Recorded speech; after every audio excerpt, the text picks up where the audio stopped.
Então, neste momento, vamos começar com esse primeiro painel aqui no início da tarde, o agronegócio no pós-pandemia.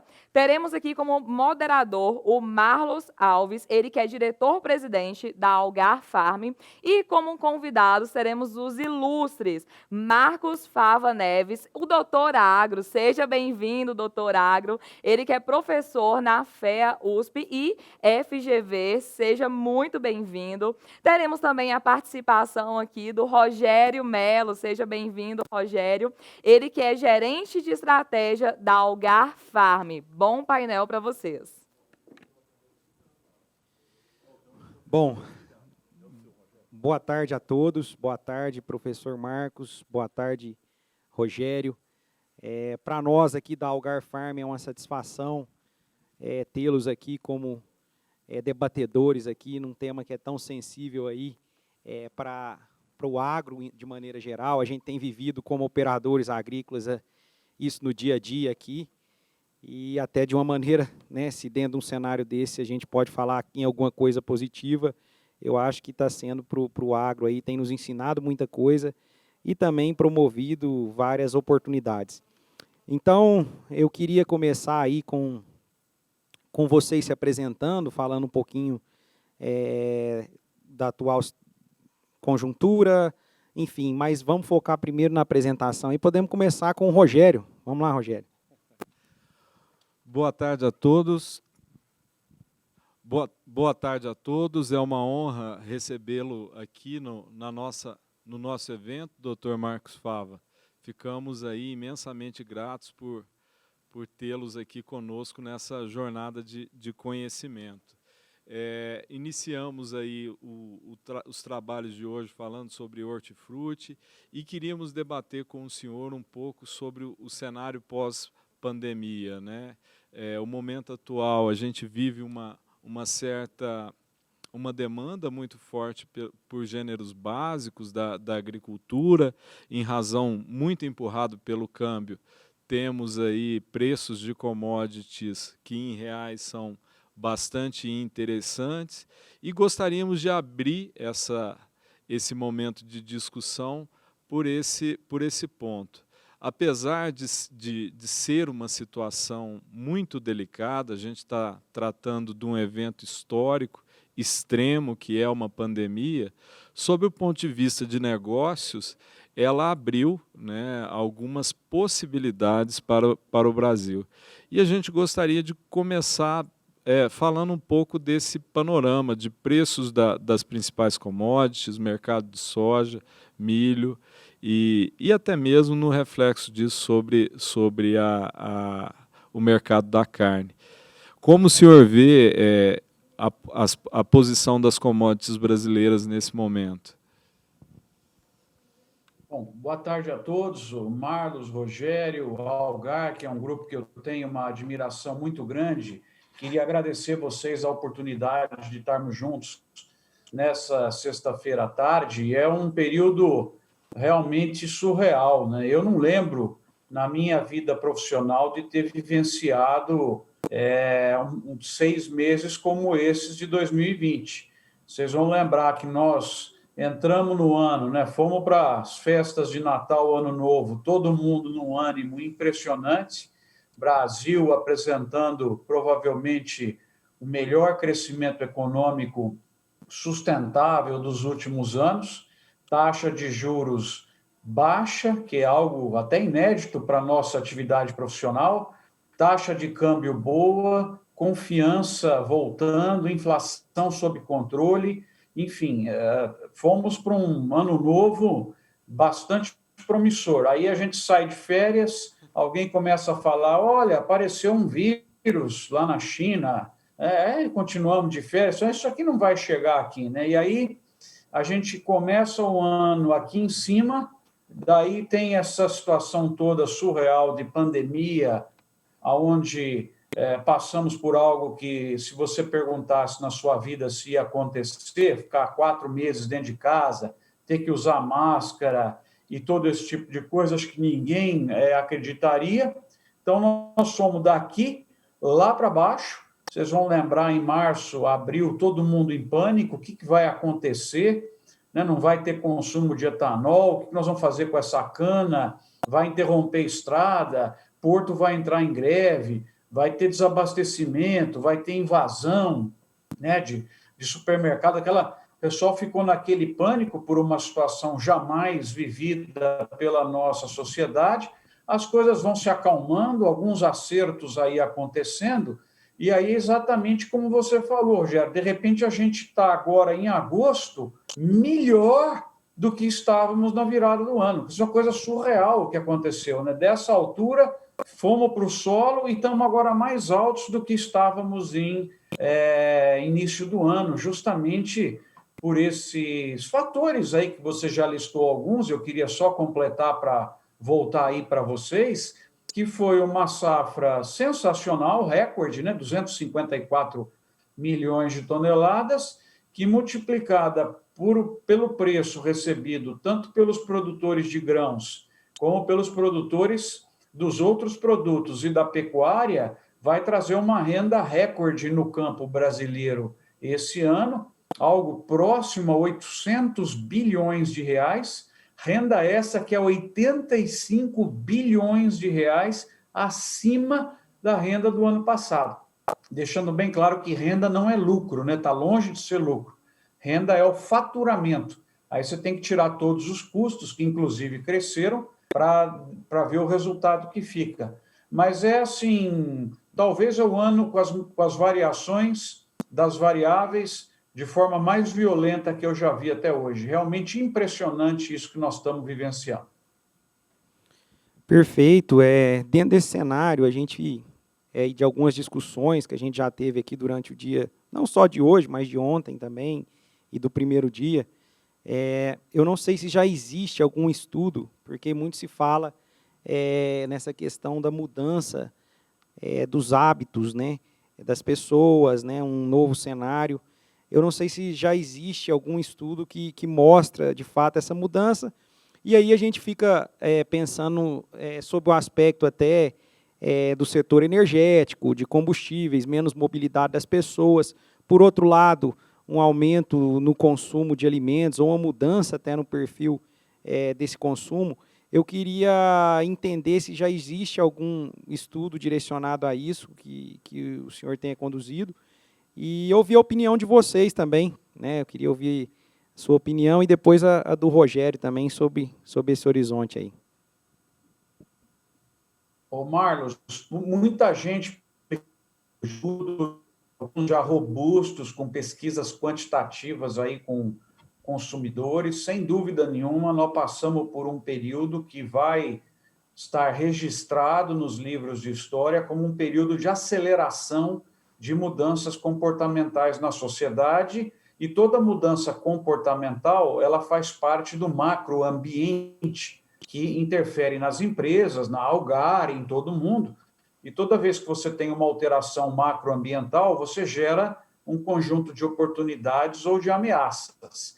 Mas essas mudanças se aceleraram nesse período e nós entendemos que muitas coisas que tínhamos receio, que achávamos que não funcionaram, elas funcionaram muito bem e vieram para ficar. Entre elas, a questão das compras de produtos, de serviços, de cursos pelo computador, online, né, e recebendo conteúdo ou digital ou na sua casa com sistemas de logística que aparentemente funcionaram bem no Brasil. Era uma outra área que eu também tinha muito receio. No dia 15 de março, nós conseguiríamos fazer entregas, vimos aí que os restaurantes se organizaram.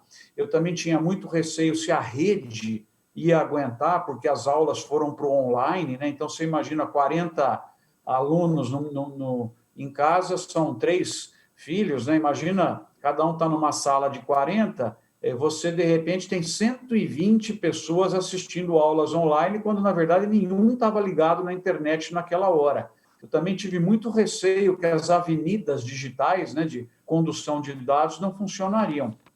E aí, você tem também o aspecto que as pessoas entenderam que é possível trabalhar em casa, né? Lógico que não para todos, né? Tudo que eu estou falando aqui não é para todos.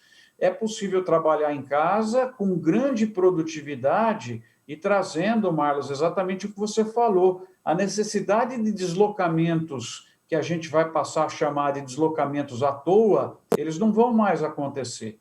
Então, muitos daqueles eventos que eram, vamos dizer assim, de médio porte, vão ser feitos no digital e vão permanecer os eventos de grande porte. Muitos deslocamentos para o trabalho as pessoas não vão mais precisar fazer, e vocês devem ter observado aí em Uberlândia, ou em Ribeirão Preto, no nosso interior, como a composição imobiliária mudou. Eu tenho amigos que trabalham no setor imobiliário e eles estavam me dizendo que casas que estavam encalhadas há anos, as pessoas indo para comprar agora, mudando, muita gente vai poder viver em Vinhedo e trabalhar em São Paulo sem se deslocar todos os dias, porque foi rompido um bloqueio que nós tínhamos de achar que esse tipo de conversa que nós estamos tendo aqui não funcionaria, que não teria interesse. Então, muito das empresas agora, elas vão reduzir, aquelas que eu participo no conselho ou que eu tenho a chance de ser amigo dos donos, de orientar e principalmente de aprender, todas elas com processos de redução de tamanhos de escritório e ganhos de eficiência das equipes. Então, nós vamos sair muito diferentes em termos de eficiência pós-pandemia, porque, outra vez, alguns mitos foram quebrados. Só para concluir, eu acompanho de perto uma cooperativa de crédito muito grande e ela tinha, acho que 45% da base estava digitalizada até o dia 15 da sua base de clientes, 15 de março. Ela pulou, depois de um mês, para 95%. Ou seja, uma meta dela de digitalização de 3 ou 4 anos, ela atingiu em 20 dias. Foram coisas realmente impressionantes que nós observamos nesse período, mas eu vou parar de falar, senão o Rogério não tem espaço aí no nosso debate, né? Então, até antes de passar para o Rogério, eu vou endereçar mais uma pergunta para fomentar até e preparar para o Rogério. A gente comentou muito sobre um dos principais desafios aqui, né, dentre vários que a gente tem, né, e oportunidades também, que seria justamente das novas gerações no agro, né? Porque a gente tem uma dificuldade que essas novas gerações entendam o agro, né? Que não sai da prateleira, que o leite não sai da caixinha, enfim, de como atrair essas pessoas. Esse novo cenário, né, de virtual, de distanciamento, enfim, que gera, de fato, uma eficiência, né, sob o ponto de vista até de custos, né, em função de mobilidade, de mais agilidade, enfim. Será que a gente não estaria distanciando ainda mais esse público nesse novo cenário? Então, já complementando, Rogério, para depois passar a bola para você aí. É uma reflexão, essa é uma reflexão importante. Olhando essa crise, e como qualquer grande crise, que seja causada por uma guerra, por uma revolução ou por uma epidemia, apesar dessa ser muito característica, mas no curso histórico, a gente observa que esses eventos extremos, eles sempre causaram avanços tecnológicos, eles sempre tiveram a capacidade de avançar a tecnologia, ou mesmo o que a gente tem visto com mais ênfase nesse momento, a mudança de mentalidade. Essas tecnologias que nós estamos usando hoje aqui, elas já estavam disponíveis há 5, 10 anos, mas a nossa mentalidade mudou e a gente passou a usá-las com muito mais eficiência. Então, eu sigo em linha com o raciocínio do professor Fava, de que nós vamos ter um ganho de eficiência notável com esse período. E esse é o lado positivo de tudo que a gente está vivendo. E um contraponto dessa distância, Marlos, é que para pessoas que têm um bom acesso à internet e um nível educacional razoável, talvez a epidemia possa, sim, aproximá-la do agronegócio, da operação agrícola, da tecnologia, que é cada vez mais aceita. Certamente a pandemia pode ser um fator de aceleração na digitalização da agricultura, porque se a gente percebe que um encontro desse para distribuição de conhecimento, para discussão de temas relevantes pode ser feito online, a gente começa a entender também que o comércio dentro do agronegócio pode ser um pouco mais efetivo online, que a educação no agronegócio pode ser mais utilizada nas cadeias do agronegócio na forma online também. Então, acredito sim que para as camadas que tenham um acesso já à internet e a dispositivos eletrônicos, muito pelo contrário, talvez a epidemia possa facilitar, possa ser um fator de inclusão. Eu não sei o que o professor pensa a esse respeito. Nós estamos completamente alinhados. Enquanto você estava falando, Rogério, só para enfatizar o que você disse, eu peguei aqui o resultado que acabou de sair do Alibaba, né, para quem está nos ouvindo aí, hoje é o maior varejista do mundo, né, online, e grande rival aí da Amazon, e ele anunciou ontem os resultados do primeiro quarter, né, desse ano. Eles cresceram 34%. Para vocês terem uma ideia, o número de chineses que entraram no digital do ano passado para esse ano foi de 140 milhões de chineses a mais. Hoje eles estão já com 900 milhões de pessoas no online. 140 milhões apenas de um ano para o outro. Tá, logicamente que a pandemia ajudou a acelerar. Então, para voltar à pergunta do Marlos, né, isso eu só quis dar um número, porque vocês falaram das plataformas, dos marketplaces, né, das plataformas digitais, que vão gerar uma oportunidade fantástica. Está aí uma empresa que já é bilionária e que cresceu praticamente 35% no comparativo de um ano para o outro, que é uma enormidade, né? E eu acho que essa questão toda vai trazer o jovem para mais perto da agricultura. Quando você fala assim a palavra jovem, eu tenho visto dois movimentos muito interessantes que eu não vejo em outros lugares do mundo e eu queria deixar vocês animados. A agricultura brasileira, ela é, entre os grandes produtores, a mais jovem e está sendo renovada numa velocidade incrível. Eu tenho visto isso, participado disso, pessoas recém-formadas que têm tudo de conteúdo digital e tecnológico, chegando para ajudar o pai na fazenda, que tem tudo de experiência, mas pouco de conteúdo digital, de tecnologia, nessas disruptivas que estão vindo aí. Então, essa ligação, apesar dos conflitos que ocorrem, essa ligação ela é sensacional, porque é 1 mais 1 que dá 5, né? Aí a soma disso. Então, esse é o primeiro ponto que eu queria falar de jovens. Eles estão indo para a agricultura. Você vai fazer uma apresentação aqui no Brasil, é uma juventude assistindo. Você vai nos Estados Unidos, na Europa, é só gente de idade. É impressionante como virou realmente uma coisa popular, uma coisa tech, uma coisa com appeal, trabalhar na agricultura, né? Antes, há 5 anos, 10 anos, eu frequento muito São Paulo, dando aula para a comunidade urbana, né?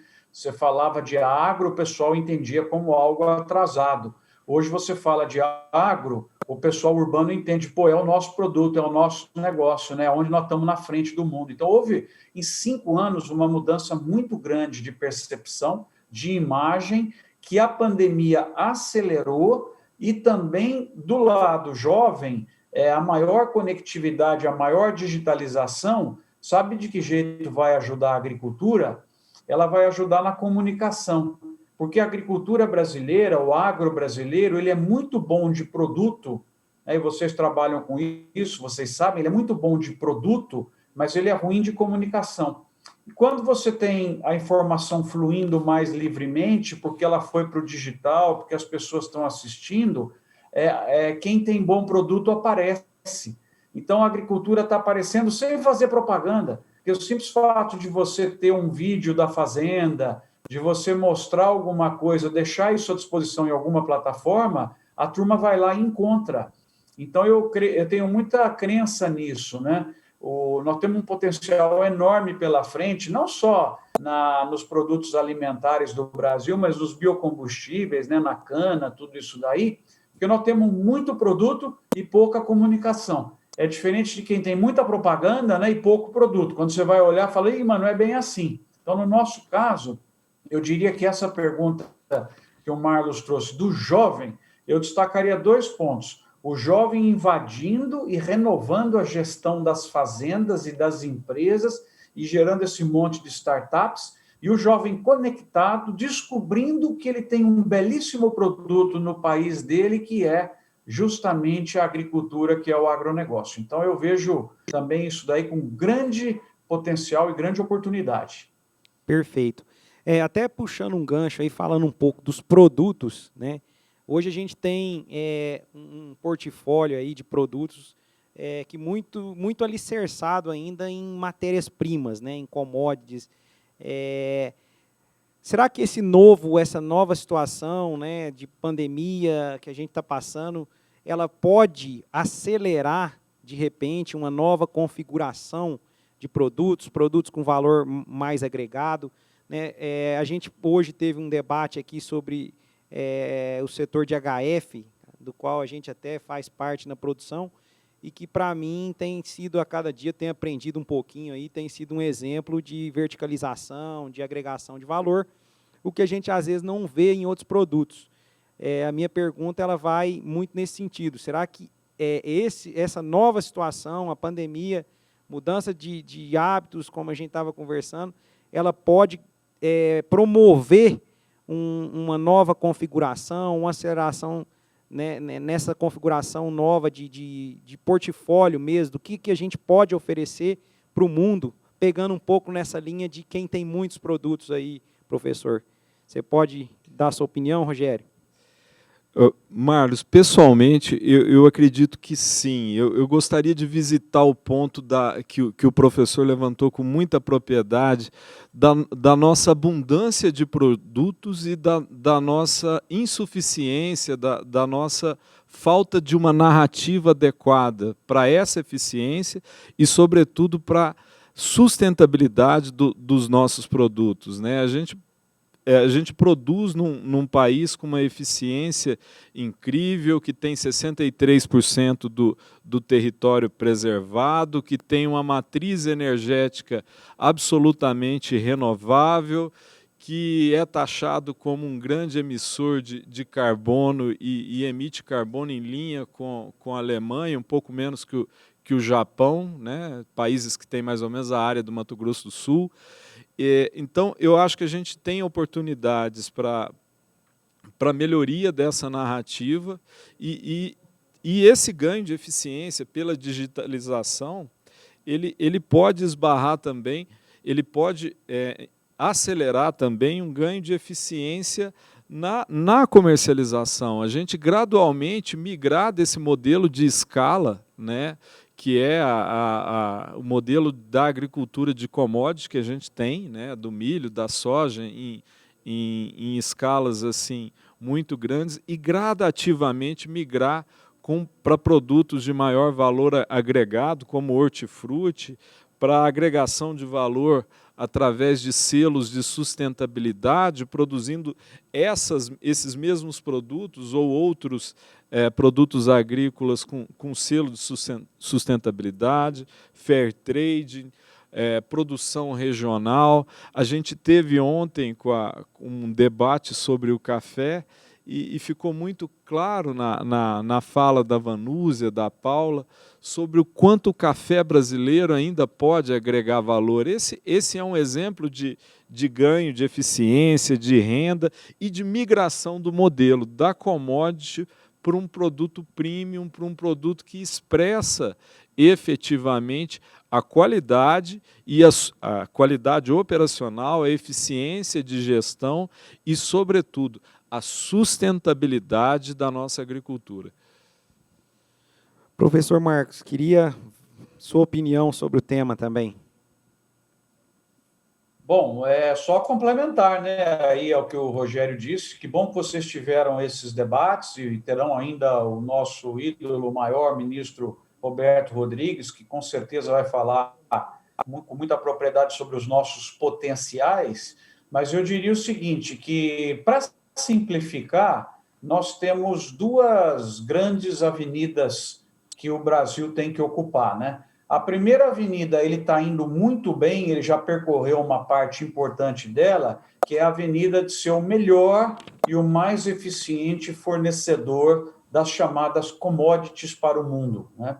E aí você tem as commodities tradicionais, os grãos, você tem as carnes, né, o açúcar, o próprio etanol, né, biodiesel, e esse espaço o Brasil fez um trabalho sensacional nos últimos 30 anos, do qual nós temos o privilégio de ter participado, e ele ocupou já uma parte relevante desses mercados, e quando você olhar ainda daqui a 10 anos, todo o crescimento que tem pela frente para a produção brasileira, dita pelos americanos e pelos europeus, não por mim, dita por eles, né, porque os gráficos que eu uso são os deles, de projeções, nós temos uma chance muito grande ainda nessa avenida dos tradicionais produtos commodities. E o Brasil deve chegar em 2029 a 60% do comércio mundial de soja. 60%, hoje é 50%. 60%, talvez até um pouquinho mais, virá do Brasil. Quer empoderamento maior para uma sociedade do que ser dona de 60% de uma bomba energética que o mundo todo precisa? Se você for olhar no milho, a perspectiva também é que daqui 10 anos o Brasil esteja aí com algo próximo a 23%, 25% do comércio mundial. Na carne bovina, nós estaremos em 33%. Hoje nós estamos em 22%, 23%. Na carne de frango, nós estamos em 30 e poucos hoje, vamos chegar perto de 40%. No açúcar, nós estamos hoje com uns 40%, vamos chegar perto de 50%. Suco de laranja continua, né? É aquele que já é líder faz muito tempo, com 80% do mercado mundial, do comércio mundial, o Brasil que ocupa. Então, vejam vocês, nós, nessa avenida das ditas commodities, o Brasil tem um papel extremamente relevante e ele é fornecedor mundial sustentável, né, de alimentos, bioenergia e outros agroprodutos, como celulose, que a gente esquece, fumo, né, couro, são todos produtos do agronegócio, e o Brasil vem devagarzinho aumentando o seu share no mercado mundial. A outra avenida que a digitalização facilita é do produto não commodity, do produto que passou por um processo de diferenciação. Eu não gosto de usar baixo valor agregado e alto valor agregado, porque dá a entender que você está classificando a soja, o milho, a carne bovina como produto de baixo valor agregado. Isso é um erro grave, conceitual, né?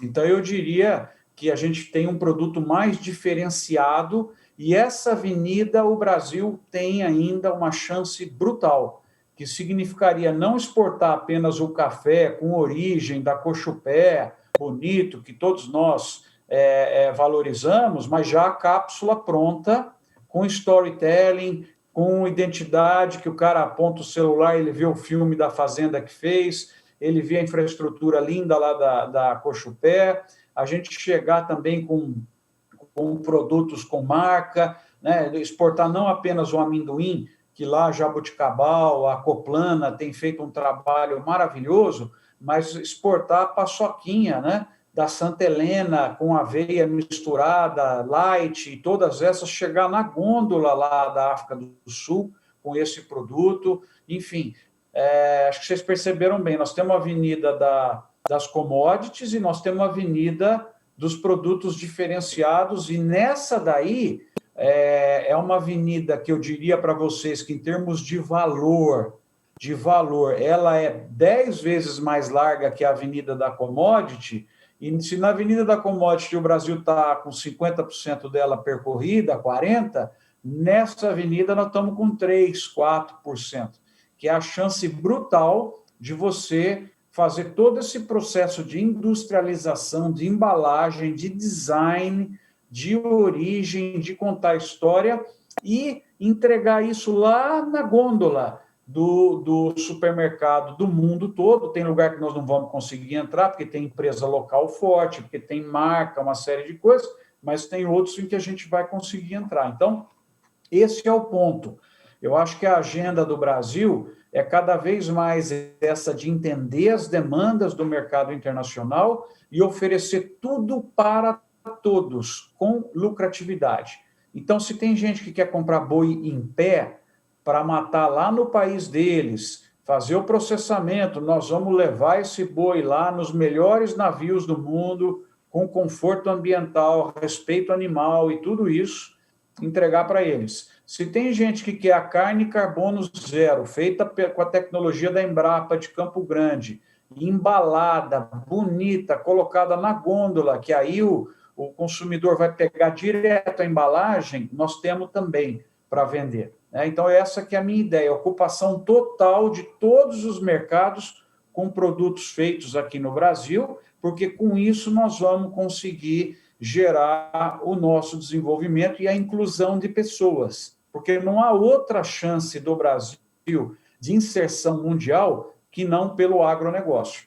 A gente vai ter fábrica de avião competitivo, vai ter fábrica de automóvel, vai ter uma de medicamento, mas nenhuma dessas, na minha opinião, vai ocupar 60% do mercado mundial, como são os produtos do agro. Então, realmente, o desenvolvimento da nossa sociedade, a inclusão de pessoas, geração de postos de trabalho, de caixa, né, de recurso entrando para poder investir em educação, saúde e outros, é o agronegócio. Esse é o gerador do caixa do Brasil. Perfeito. Até pensando nisso, né, a gente vê que ainda existe um espaço de ganho, de eficiência mesmo operacional do hectare cultivado em algumas situações, né? Então, para que a gente chegue a esses 60%, eu entendo que a gente vai ter aí duas avenidas, né? Uma avenida pode vir através da expansão, né, de áreas ainda mal remuneradas, como as pastagens, né? E outra avenida seria desse ganho, né? O ganho de produtividade, o ganho em rotações de cultura, enfim, e esse mix ele vai vir também. Eu queria saber a opinião de vocês em relação a isso, né? O quanto a gente ainda pode ganhar nessa eficiência, né, dos cultivos e das rotações, né, e o quanto a gente ainda tem para evoluir nessa questão das expansões de área, né? Até porque uma coisa que sempre a gente reflete é em relação, se fala muito das ferramentas digitais, das soluções que estão chegando ao produtor, muitas delas já com resultados efetivos, mas ainda existe um gap aí em relação à consolidação desses dados, né, contribuindo de fato para a eficiência operacional. Já caminhamos muito, mas a gente ainda vê que existe um caminho em relação a isso. Em contrapartida, né, para que haja essa expansão nessas áreas, né, ainda de remuneração baixa, passou a se falar um pouco menos na questão da engenharia genética, quando a gente compara com o que se escuta das soluções digitais e tudo, né? E talvez essa engenharia ela pode ajudar até mais nas expansões, né? Com plantas, enfim, um pouco mais resistentes ao estresse hídrico e também a limitações até nutricionais aí de solo, né? Então, eu queria ouvir a opinião de vocês nesse cenário, né? Nós vamos ainda continuar na avenida da otimização da utilização do hectare e vamos para a avenida da expansão. O que vocês podem falar sobre isso aí?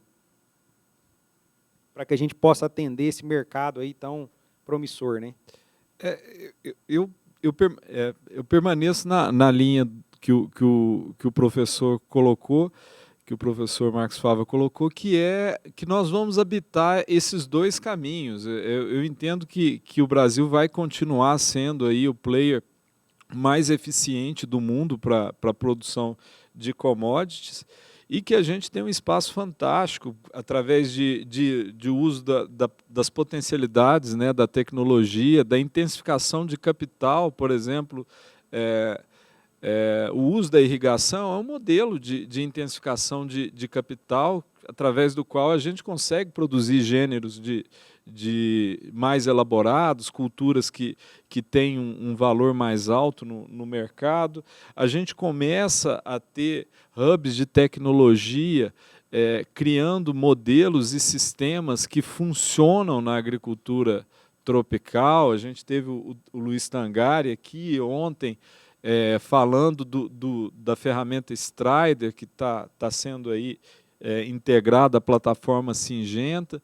Então, são modelos que demonstram que, amadurecendo no primeiro caminho, na primeira via, que é a da escala, a gente pode também visitar o segundo caminho, como muito bem disse o professor, que é de produtos mais elaborados, que é de um comércio um pouco mais racional, que é de uma melhoria, que passa por uma melhoria na narrativa do envio desses produtos, com rastreabilidade, com storytelling, com reconhecimento da riqueza, da regionalização dessa produção.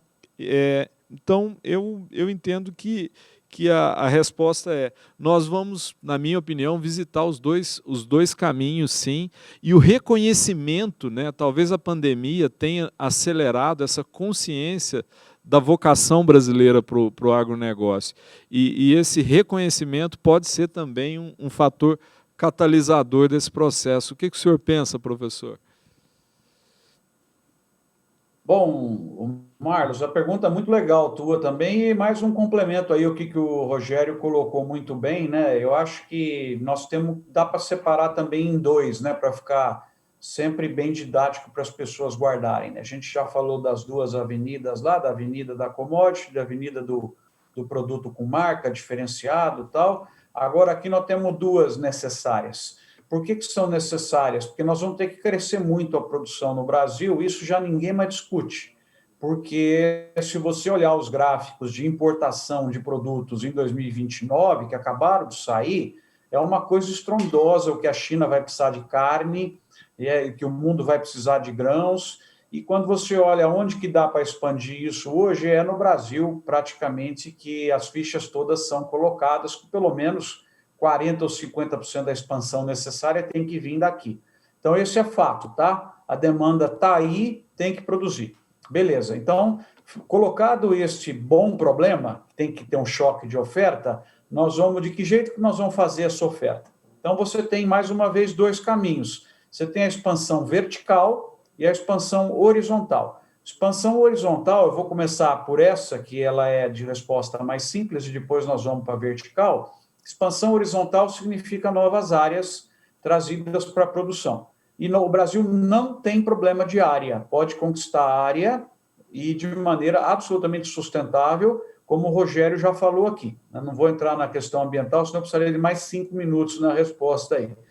Nós temos área, o Brasil está usando hoje 10 milhões de hectares, a área nossa cresceu incríveis 2,6 milhões de hectares, a área de grãos, de um ano para o outro.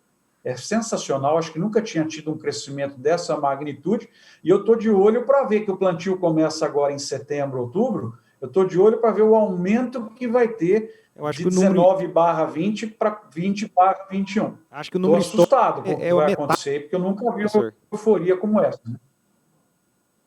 Pode falar. Eu acho que o número histórico é a metade disso, né, de um ano para outro. 1 milhão de hectares. Pois é, não, a média estava vindo em... Na verdade, Marlos, a média dos últimos 10 anos, eu estou com esses dados aí, ela deu quase 2 milhões de novos hectares por ano. Esse aqui foi acima, né, 2.600, uma enormidade. Então, voltando, para quem está nos ouvindo, guardar os números, que é importante para você falar aí que o Brasil não vai virar uma mega fazenda, pode ficar tranquilo com isso.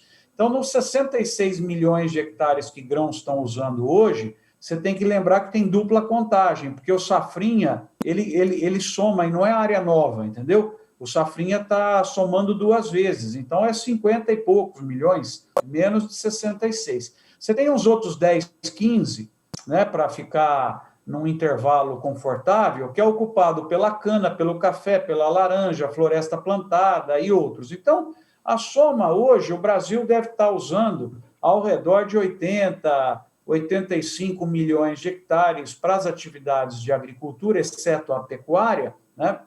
Que aí é outra conta. Então, se você olhar isso, 85 milhões de hectares é 10% da área que o Brasil tem. Então, tem 90% da área do Brasil que não está sendo usado pelas lavouras, permanentes ou temporárias. Aí você vai para a área de pastagem, quem tem um trabalho muito legal disso é como é que chama? O Rally da Safra, né? Com o Rally da Pecuária lá, que o Maurício Nogueira faz.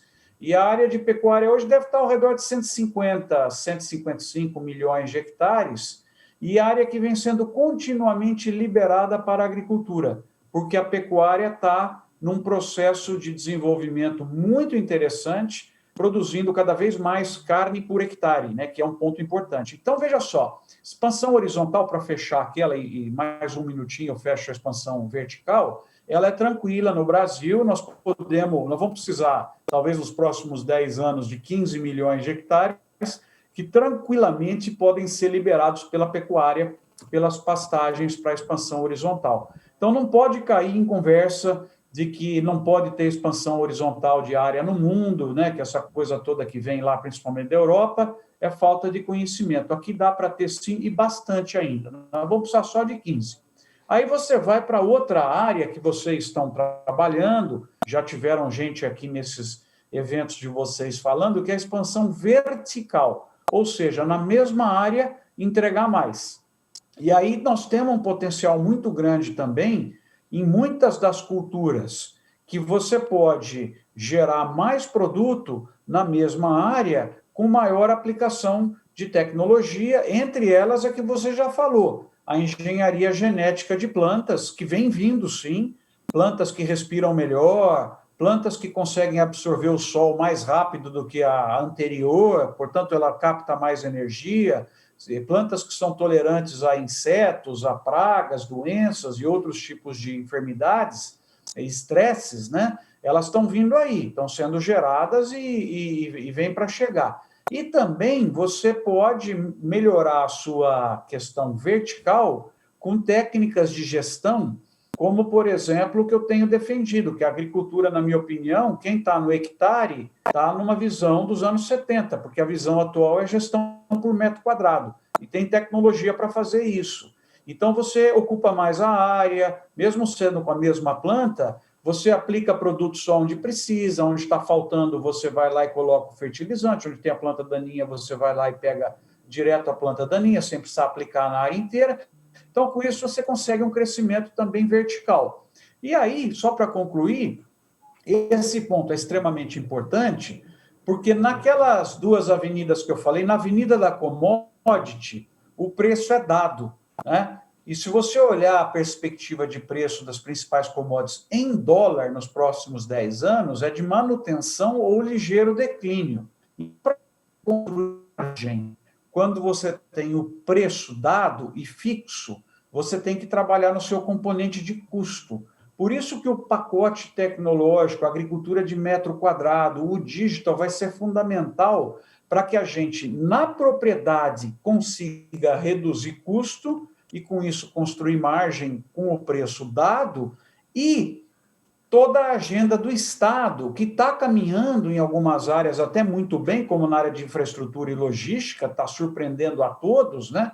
Vocês estão acompanhando aí já como está caindo o custo de transporte no Brasil. Então, você imagina o quão mais competitivos nós vamos ficar quando você tiver essa verticalização maior da agricultura, ou seja, produzindo mais por metro quadrado, e toda aquela parte de custo Brasil, que drenou tanto dinheiro de tanta gente nos últimos 30 anos, for sendo removida como ela vem sendo pelo atual governo na questão de infraestrutura, e também falta toda a agenda de reforma do Estado, a questão tributária, né, a questão de agilidade, de código florestal, de programa de recuperação ambiental, que a gente vê que tem muita coisa que não está andando, de licenças, para permitir a gente ficar mais eficiente, que eu espero que esse governo continue com essa modernização, nós vamos ter uma competitividade muito mais forte, tá? Então, basicamente, a avenida do crescimento horizontal, vamos fazer, e do vertical também vamos fazer. As duas são possíveis aí.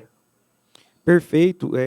Antes da gente, temos que ir caminhando já para o final, passou muito rápido a conversa, mas eu não poderia deixar de levantar mais um ponto aqui, que eu acho que a Farm Show não comentou nele, Rogério, e a gente não pode deixar passar, e esse painel eu acho que é fantástico para a gente poder falar. Muito se fala, né, da comida sintética, de laboratório, enfim, da proteína vindo aí, animal, de laboratório, enfim. Eu queria ver a opinião de vocês em relação a isso, com todas essas projeções de aumento de área, enfim, de demanda de alimento, de novos mercados consumidores. Eu queria ouvir a opinião de vocês sobre esse tema. Muito boa provocação, Marlos. Nós vivemos num mundo que tem fome, que tem problema de acesso à comida. Isso é um fato. É um fato também que haverá métodos e tecnologias para que a gente tenha fontes alternativas de proteína, fontes alternativas de alimentação. Mas o acesso à alimentação ainda é um problema muito severo no mundo, e acredito que a demanda por produtos brasileiros nos próximos 20 anos, em que pese haver a possibilidade de produtos sintéticos da alimentação, de proteína de laboratório e tantas outras experiências, elas vão existir, elas vão evoluir de certa maneira, acredito que até rapidamente, mas elas estarão restritas a um público bastante restrito. E há uma massa mundial, em especial na Ásia, nos países que têm emergido com maior velocidade na África e na própria América Latina. A gente espera que o Brasil dê certo e que também ajude a impulsionar a economia mundial aí no longo prazo, que vai demandar, sim, produtos da economia tradicional, a soja, a carne, o milho. Então, eu acredito que nós vamos evoluir rapidamente nesses itens para nicho, mas que a demanda por produtos convencionais nos próximos 20 anos está garantida.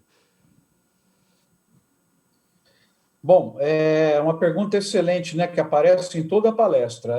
Eu não considero, antes de mais nada, isso uma ameaça para o agronegócio, porque esses produtos também são do agronegócio, né? Então, o plant-based, quer dizer, em vez de você vir do boi, ele vem de planta, também é agronegócio, então não é um problema.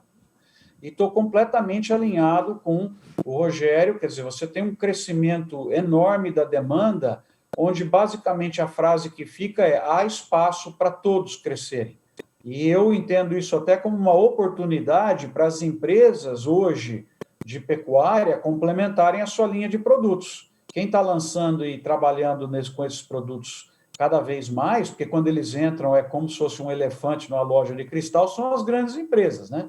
Então, que vai ter o hambúrguer tradicional e vai ter aquele que não é hambúrguer, né? Que vem... Tem que ter isso também. Quem lançou o ovo que não vem da galinha no Brasil foi a maior empresa brasileira de ovos, né? Pode parecer uma coisa curiosa, mas é para aquela pessoa que não pode comer ovo, ela tem acesso a um bolo com sabor de ovo porque usou o produto alternativo.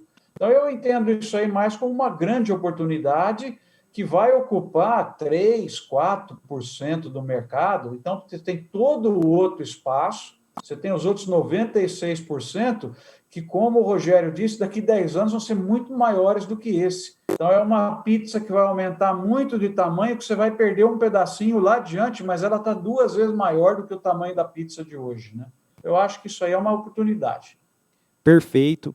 Gente, eu queria agradecer a participação de vocês. Peço para que façam as considerações finais. O pessoal já está me puxando a orelha aqui. Essa conversa ela podia ir longe aqui. Infelizmente, quando é boa, o tempo vai passando muito rápido. Então, vou pedir para que vocês façam as considerações finais aí para a gente poder fechar o painel. Eu vou fazer a minha muito rápida, agradecendo ao professor Marcos Fava pela presença, enriquecendo aí a Farm Show, e já passar a palavra para ele, para a consideração final dele. Muito obrigado, professor, por ter aceitado o nosso convite. Obrigado a você, Rogério e Marlos, mais uma vez. Vocês fazem parte de uma companhia que eu tenho grande admiração. As pessoas pessoas que estão ouvindo pela primeira vez, eu queria deixar o nosso site, que é doutoragro.com, tudo de graça, os livros todos digitalizados para vocês. Tem um canal no YouTube com o meu nome, que tem um vídeo novo por semana. Amanhã sai às 6 da manhã o novinho, que é uma entrevista dada na CBN. Espero que vocês gostem. Então, é um privilégio conversar com vocês. Eu adoro falar de agro, até porque falar de quem é líder mundial e de quem é o mais admirado no mundo é sempre uma delícia, né? Então, para esse tema, estou sempre à disposição, porque falar de agro é pênalti sem goleiro. É só não fazer bobagem, é rolar a bola que você está tranquilo e está indo bem, né? A gente já escutou essa frase, viu? Em outra companhia que a gente trabalhou, né? Vamos até falar, o Jorge falava muito isso, o Jorge Maeda, né? Falava, gente, ele ia ver a lavoura e falava, se vocês não fizerem nada errado, vai dar certo. Então é isso, eu queria agradecer a participação de vocês dois. Para nós foi de fato enriquecedor, uma aula, né? E a gente fica muito grato.